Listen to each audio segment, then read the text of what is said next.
Hola, buenos días a todos. Bienvenidos a nuestro segundo club de casos clínicos del año.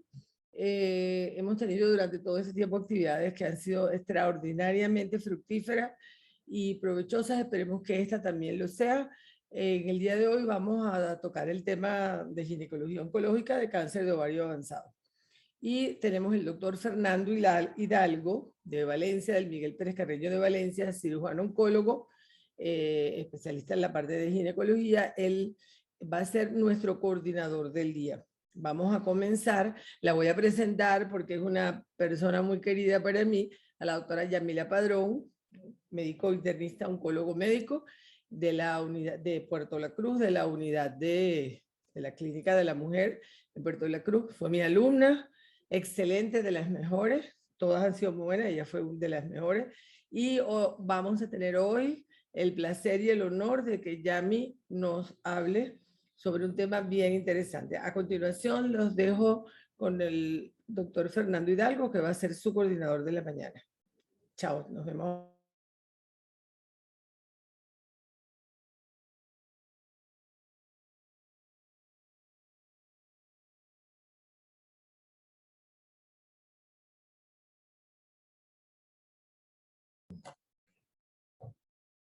Buenos días y bienvenidos todos. Como nos presentó la doctora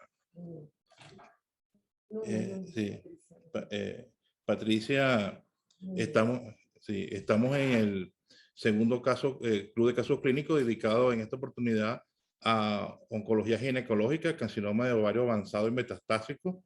Recordemos la sesión de oncología médica, la presidenta, la doctora Patricia Núñez, que está con nosotros aquí, la doctora Carmen Zulay, la doctora Elizabeth Curcio, la doctora Carolina Muñoz y Liliana, que nos acompaña desde Valencia, Liliana Castillo, y Lorena, por supuesto, Lorena León, también con nosotros, de parte de la Sociedad de Oncología también, Sociedad Venezolana de Oncología está con nosotros aquí presente.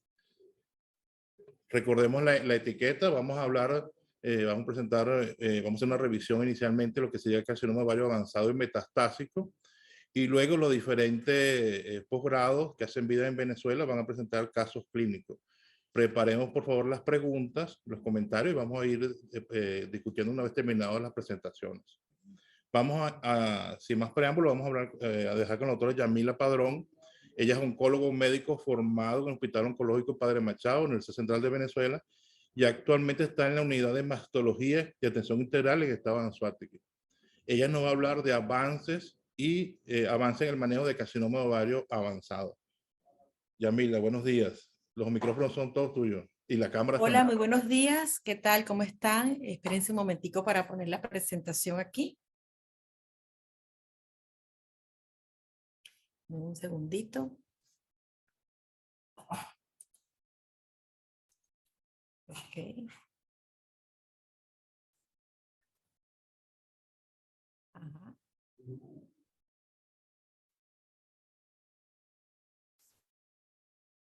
Ok, bueno, muy buenos días. Para mí es realmente un inmenso placer estar esta mañana compartiendo con ustedes esta actividad docente. Hoy en nuestro segundo club de casos clínicos, agradeciendo a la sesión de oncología médica por la invitación. Bueno, como sabemos, vamos a hablar hoy acerca de cáncer de ovario.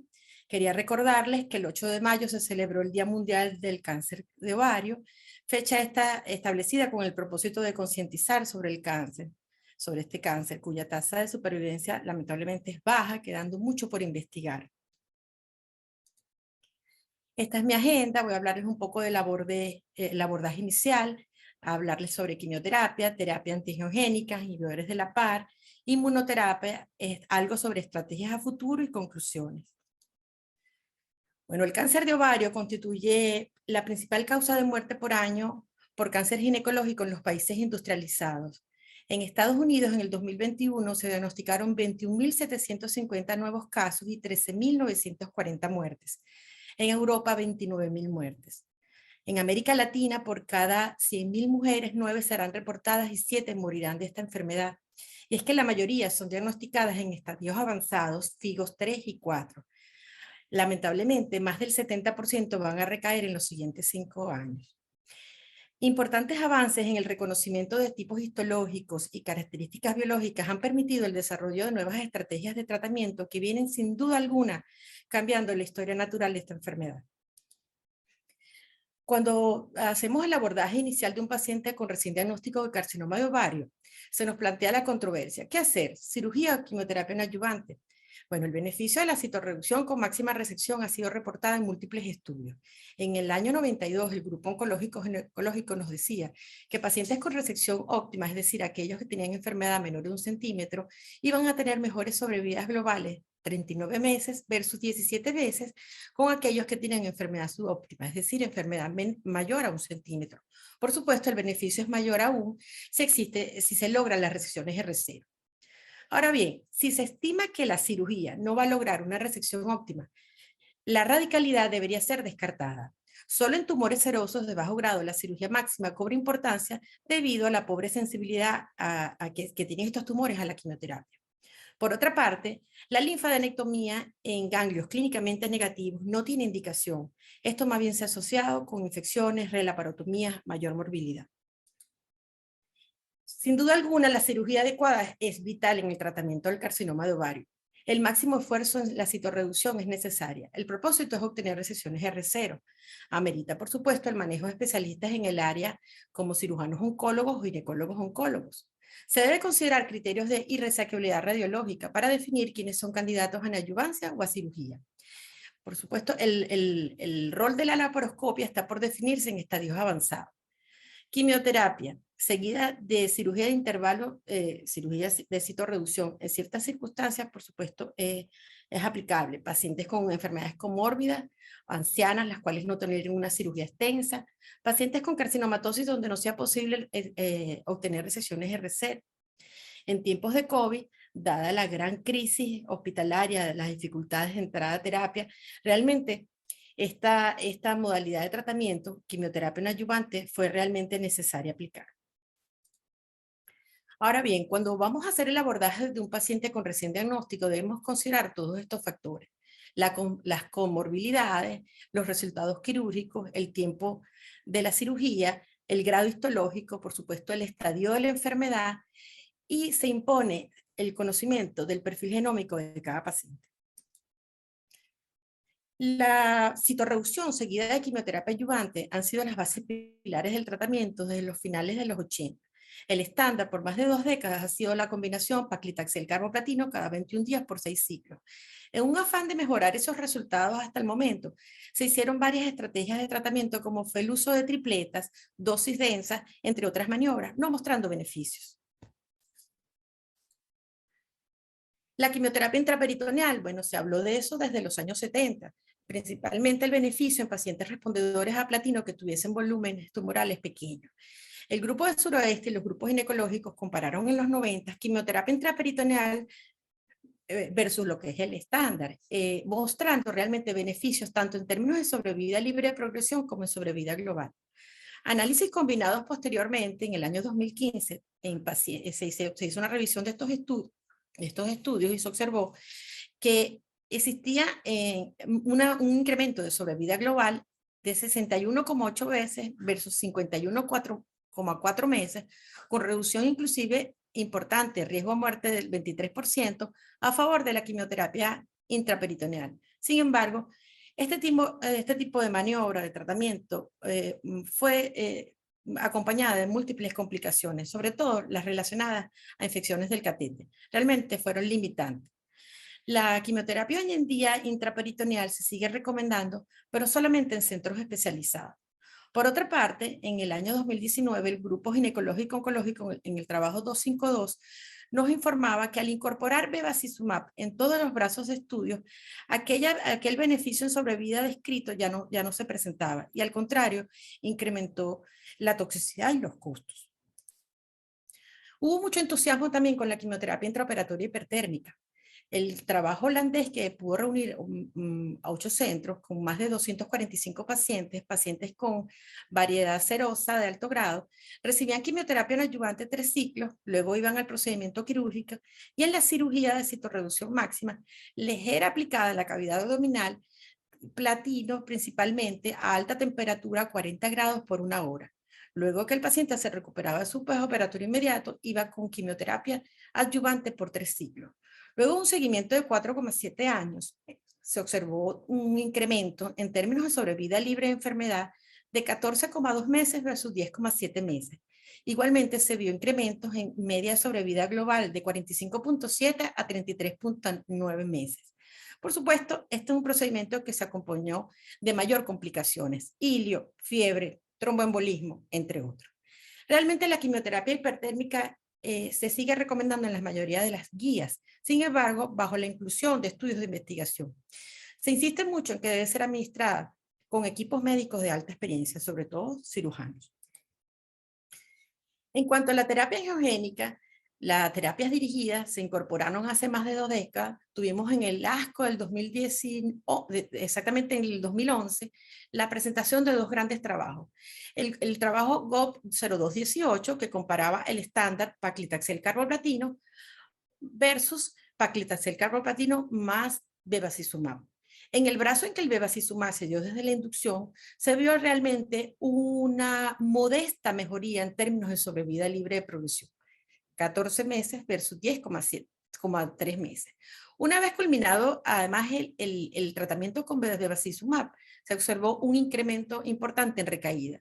Eso dio pie a la investigación con otro trabajo, el AGO OVAR 17, de extender el bevacizumab de 22 ciclos a 44 ciclos.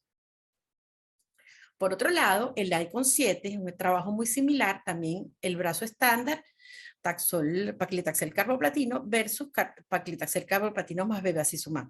Como ven, modesta mejoría en términos de sobrevida libre de progresión, 19,3 meses versus 16,9 meses. Sin embargo, en este trabajo hubo un subgrupo de alto riesgo que realmente tuvo beneficio en términos de sobrevida global, 36,6 meses versus 28 meses. Más adelante, en el 2015, se hizo un análisis actualizado de este estudio y para la población general no hubo diferencias en términos de sobrevida global. Para tratar de entender un poco por qué un grupo que sí se benefició en este sentido, tenemos que entender, y veremos más adelante, la importancia de que en esta enfermedad existe una heterogeneidad que no solamente se acompaña a grupos histológicos, sino también a la presencia o ausencia de mutaciones y aberraciones moleculares que, como veremos más adelante, marcan una gran diferencia en términos de respuesta. Ahora bien, el avance más importante en el manejo de este grupo de pacientes lo ha constituido la inclusión o la incorporación de inhibidores de la PAR. La racionalidad para el uso de estos medicamentos radica en que las enzimas PAR normalmente participan en la reparación del ADN dañado, favoreciendo la apoptosis. Por otro lado, los genes BRCA también participan en el proceso de reparación. En consecuencia, las mutaciones de estos genes, así como bloquear el proceso PAR, van a impedir que las células tumorales reparen el ADN dañado y se detenga la replicación, lo que a menudo va a originar la muerte celular. El BRCA tiene mucho que ver en cáncer de ovario. Un 25% de los nuevos diagnósticos de cáncer de ovario poseen mutaciones BRCA. De ellos, 18% germinal, 7% somático. Por otra parte, un 50% de todas las mujeres diagnosticadas con cáncer de ovario tienen la incapacidad para reparar daños específicos del ADN en lo que se ha llamado la deficiencia de la recombinación homóloga del DNA. Ahora bien, los estudios más importantes, estudios fase 3, que han permitido la aprobación en primera línea y mantenimiento de este grupo de medicamentos han sido el SOLO-1 para olaparib, el PRIMA para niraparib y el PAOLA para olaparib más un antiangiogénico. Esta es la línea del tiempo, el desarrollo de la investigación de este grupo de medicamentos. Fíjense cómo muchos años de estudio, pero es en el 2014 cuando se da la primera aprobación para este grupo de medicamentos en esta enfermedad.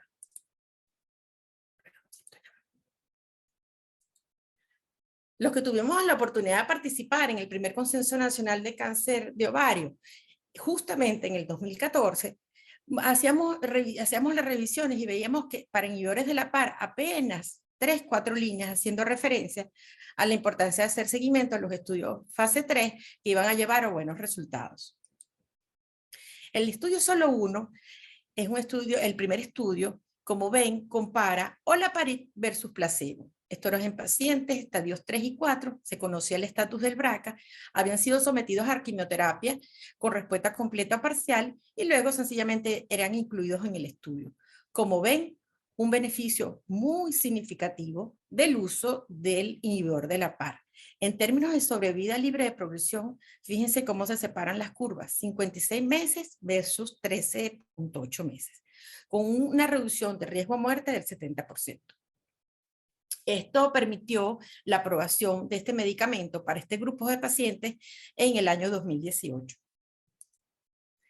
El siguiente estudio es un estudio muy similar, las características de los pacientes muy similar también, solamente que aquí en el inhibidor de la PAR es el niraparib. Esto lo vimos en el ESMO 2019. Los pacientes también eran incluidos a recibir tratamiento, se conocía el estatus del BRCA, el estatus del déficit y la recombinación homóloga, y como ven en las curvas, todos los grupos fueron beneficiados, tanto los pacientes con BRCA mutados como los wild type, e inclusive los pacientes con déficit de la recombinación homóloga también tuvieron un beneficio importante, 21,9 meses versus 10 meses. Este trabajo permitió la aprobación de niraparib en abril del 2020. Ahí va. El tercer trabajo es muy interesante porque este combina el inhibidor de la PAR más el antiangiogénico, ¿ok? De manera tal que el brazo control es bevacizumab, como lo venimos haciendo siempre, pero ahora en el brazo experimental se combina bevacizumab más olaparib. Como ven, un beneficio importante, independiente de si existía mutación o no del BRCA. En pacientes HDR positivo, o sea, con déficit de la recombinación homóloga, hubo una diferencia muy importante en términos de sobrevida libre de progresión, 37 meses versus 18 meses. Esto permitió la aprobación de la combinación de un inhibidor de la PAR más bevacizumab en el año 2020. Y los investigadores plantean, no se debe cuestionar el beneficio del mantenimiento, sino más bien cuál sería la mejor estrategia para ello. Por eso es súper importante, como veremos, conocer el estatus de los biomarcadores. Pues veníamos de un curso con beneficio de bevacizumab muy moderado a un beneficio muy importante con la incorporación de los inhibidores PAR en todos los estudios que les he mencionado. Esta tabla resume en las líneas azules los brazos experimentales, en las líneas naranjas los brazos controles. Como ven, desde el ICON 7 y GOP 0218 solo con bevacizumab y como el beneficio tan importante con el solo uno, Prima y Paola. Ahora bien, una vez que la enfermedad se ha hecho recurrente, debemos considerar también los factores igualmente, la comorbilidad, la inclusión en estudios de investigación, la posibilidad de procedimientos quirúrgicos, los tratamientos previos recibidos, los sitios de recurrencia, el tiempo de la recurrencia y nuevamente, importantísimo, el perfil genómico. Cuando hablamos ya de segundas líneas y sucesivas, por supuesto, para pacientes platino sensibles, los esquemas más utilizados, la reutilización de paclitaxel carboplatino, la combinación doxu más sales de platino, gencitabina más sales de platino, se ha consolidado el uso de carboplatino. Sin embargo, en la práctica sabemos que muchas veces preferimos el platino por el incremento de la mielosupresión. También la combinación con bevacizumab en el estudio SEAN, en el estudio MITO, probó aumentos en términos de sobrevida libre de progresión sin incrementos en la sobrevida global. En los platinos refractarios, por supuesto, no son útiles los análogos de platino y el uso de monodroga realmente da un beneficio muy marginal. La recomendación es, por supuesto, si se puede, alentar a la participación de estudios clínicos. En el estudio Aurelia, que se combina quimioterapia, por supuesto no platino, con bevacizumab, se vieron tasas de respuesta favorables, 30 versus 12,6%, y hubo diferencias también en términos de sobrevida libre de progresión, pero no en términos de sobrevida global. En la línea del tiempo, en el 2017, también para enfermedad recurrente, se aprueba olaparib, niraparib y rupacarib, permitiendo, se aprueba por la FDA para el grupo de pacientes platinosensibles recurrentes. Los estudios, el solo 2, olaparib versus placebo, por supuesto, eran pacientes que habían recibido ya varias líneas, en este caso 2 o más líneas con platino, y como ven las curvas, gran diferencia en términos de sobrevida libre de progresión con el uso de olaparib. Por cierto que en el ASCO 2020 se hizo una actualización de este estudio y se presenta un número de síndromes mielodisplásicos 8% versus 4% en el brazo control, que nos debe llevar al seguimiento formal de este efecto colateral. El solo 3 compara el olaparib con quimioterapia. También se obtiene beneficio discreto en sobrevida libre de progresión 13 meses versus 9,2 meses para este grupo de pacientes.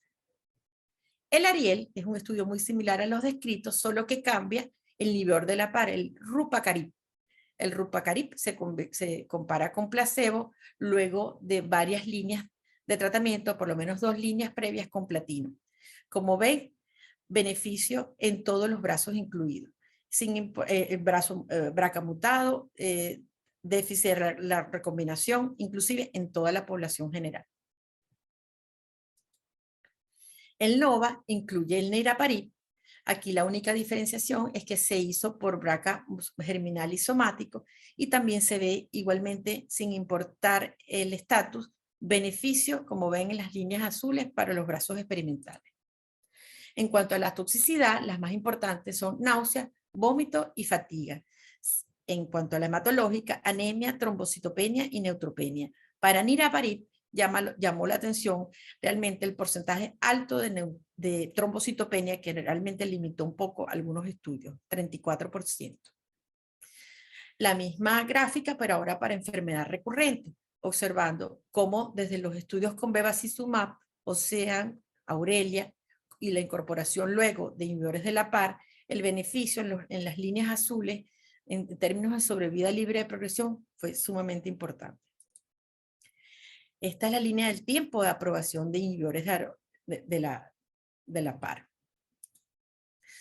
Bueno, en estos días vimos en Twitter una imagen que se hizo, a mí particularmente me gustó mucho, de microscopía electrónica, donde se observa, hablando de inmunoterapia, cómo un linfocito T se acerca a la célula cancerígena, a la célula azul, se pega en la membrana citoplasmática, entran enzimas apoptóticas y ocurre la muerte celular. Bueno, ahora les voy a hablar justamente, les traigo la imagen, es porque vamos a hablar muy brevemente de inmunoterapia. Dado el probado efecto beneficioso de la inmunoterapia en diferentes enfermedades recurrentes, pues tendría que probarse también en ovario. Sin embargo, los resultados no han sido tan exitosos, sobre todo en monodroga. Como ven, anti-PD1, anti-PDL1, anti-CL4 han sido utilizados.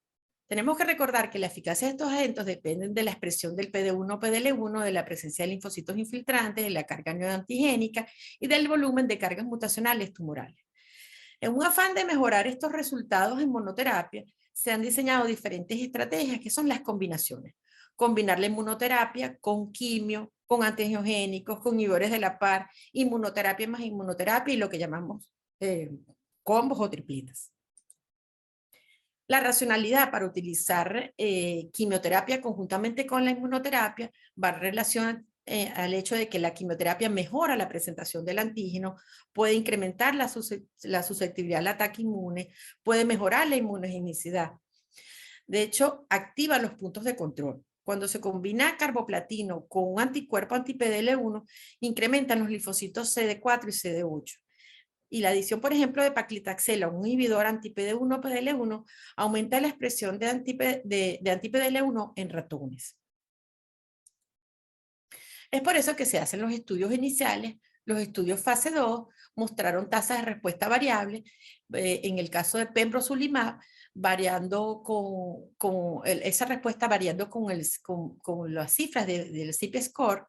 En el trabajo MK345 se observó, por ejemplo, pembrolizumab combinado con paclitaxel semanal con una tasa de respuesta bastante favorable, 51,4%. Sin embargo, cuando llegamos a los estudios fase 3, que se combina quimioterapia, tanto en el Javelin 200, combinando doxorubicina liposomar con avelumab, y en el Javelin 100, quimioterapia basada en platino con avelumab, no mostraron beneficio. La otra estrategia es combinar el antiangiogénico, que en este caso es bevacizumab, con inmunoterapia. Y es que en modelos preclínicos, la combinación promueve la señalización de la inmunidad celular y mejora la eficacia de los bloqueos de los puntos de control, permitiendo la sinergia. Es por eso que en los estudios, se hicieron estudios iniciales, los estudios fase 2, por ejemplo, nivolumab con bevacizumab, mostró tasas de respuesta favorables, sobre todo en pacientes que eran platinosensibles. Pero nuevamente, cuando combinamos atezolizumab con bevacizumab en el estudio Imagen 050, como ven, el brazo control, paclitaxel, carboplatino, bevacizumab, y en el brazo experimental, atezo incluido, este trabajo con gran número de pacientes falló para demostrar beneficios en la incorporación de la inmunoterapia. Un subgrupo de pacientes mostraron un beneficio cuando el CIP score era mayor de 5%. Por supuesto, los inhibidores de la PAR se tenían que combinar también con inmunoterapia. Y es que en modelos preclínicos se exhibe sinergia con la combinación de agentes inhibidores de la PAR y anti-PDL1. Esto independiente de la mutación del BRCA o de la expresión del PD1. Los estudios iniciales, estudio fase 2, el topacio, mostró tasas de respuesta del 18%, inclusive con respuestas completas del 3%. Y la combinación, por ejemplo, de durvalumab más olaparib en el estudio Mediola, en pacientes BRCA mutados, dio tasas de respuesta realmente importantes, 72%, inclusive en pacientes tratados hasta con 3 líneas de tratamiento. Más aún, respuestas completas fueron descritas del 6%. Vinieron las tripletas entonces, la combinación de un inhibidor de la PAR, un antiangiogénico y la inmunoterapia también se ha hecho. Como les decía, en la dupleta olarapib más durvalumab y en la tripleta olarapib, durvalumab y bevacizumab.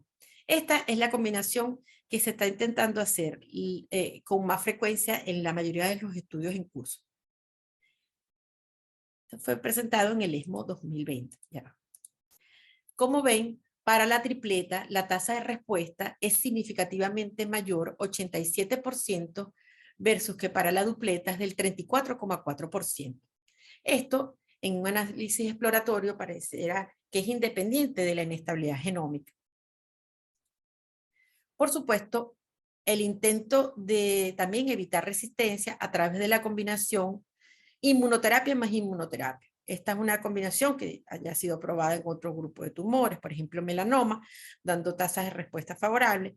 En este grupo de pacientes, las tasas de respuesta descritas, 33% versus un 12% con la monodroga, y beneficios discretos en términos de sobrevida libre de progresión. En relación a la inmunoterapia, podemos decir que el uso de un agente único tiene una actividad clínica muy modesta. La combinación con quimioterapia, antiangiogénicos, inhibidores de la PAR, tripleta, podría aumentar la eficacia tumoral. El mejor marco sería pacientes con recién diagnóstico donde el sistema inmunológico no esté exhausto. Que se conozca la expresión del anti-PD1, anti-PDL1 sería lo ideal para poder escoger los subtipos de pacientes que pudieran beneficiarse con esta estrategia. Ha surgido una necesidad urgente en el desarrollo de nuevos predictores de respuesta. Hacia el futuro, bueno, anticuerpos conjugados, virus oncolíticos, vacunas, inhibidores de vías específicas, más inmunoterapia, entre otros. Recientemente fue aprobado por la FDA el 29 de marzo este anticuerpo monoclonal conjugado, por eso se los quise traer, el mirvetuximab, que tiene como blanco el receptor de folato alfa.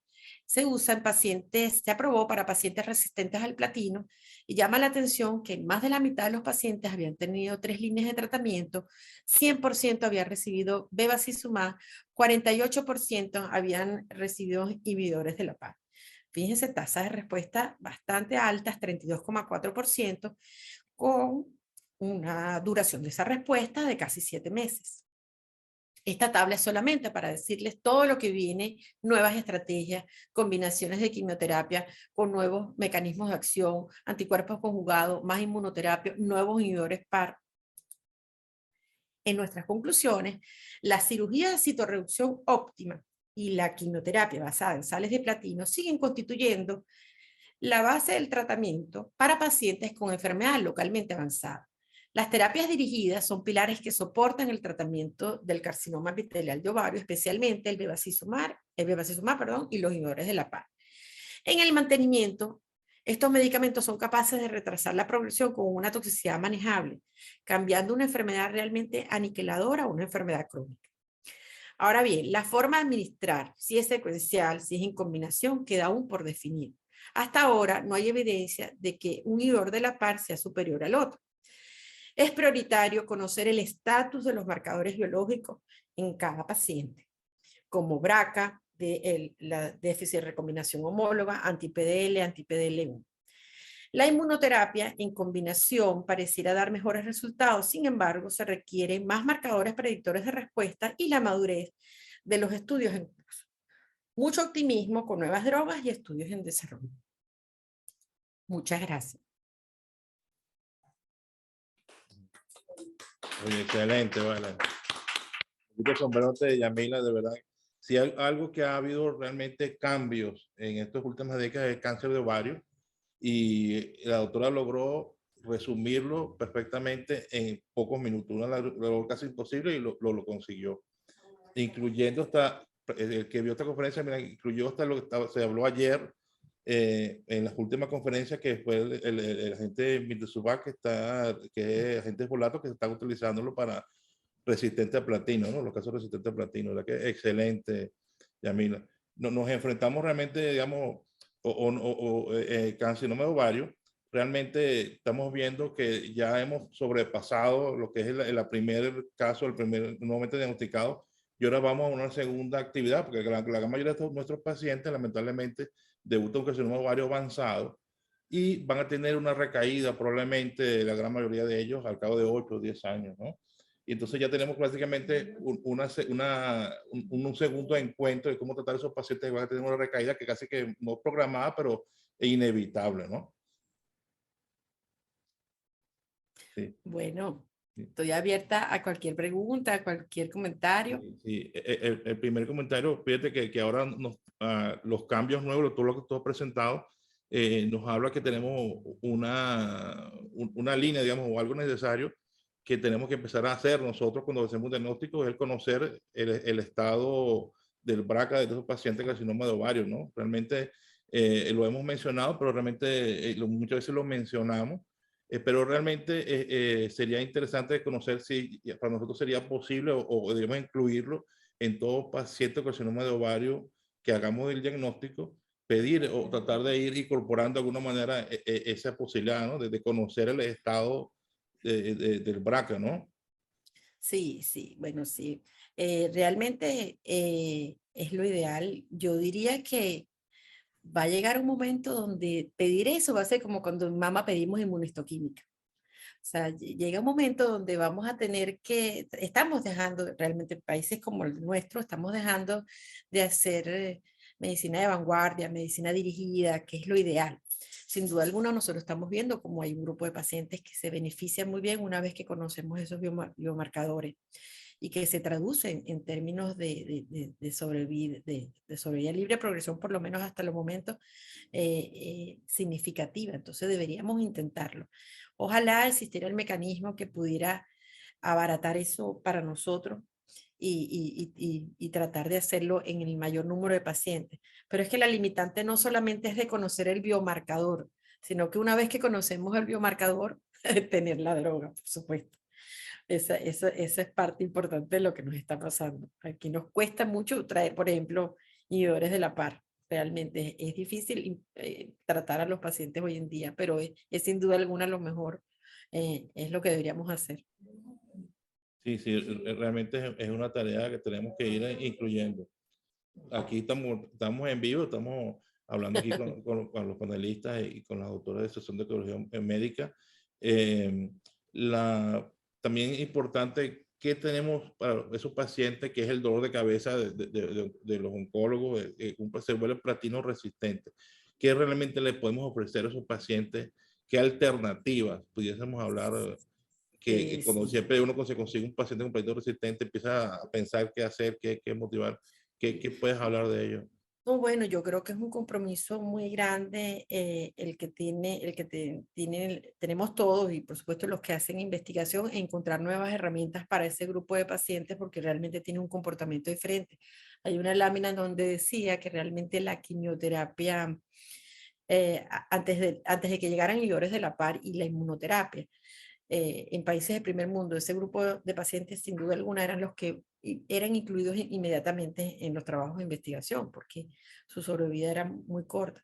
Nosotros aquí, bueno, lo único que tenemos es terapia dirigida con bevacizumab y medio, tampoco es que después del bevacizumab realmente estamos bien complicados. Yo diría que lo ideal es ir a marcadores biológicos e intentar en ese paciente incorporar inhibidores de la PAR, honestamente. Porque pudiera pasar que tengas un paciente que no esté respondiendo y después responda. Aunque claro, los inhibidores de la PAR han mostrado realmente en pacientes con líneas previas sensibles a platino.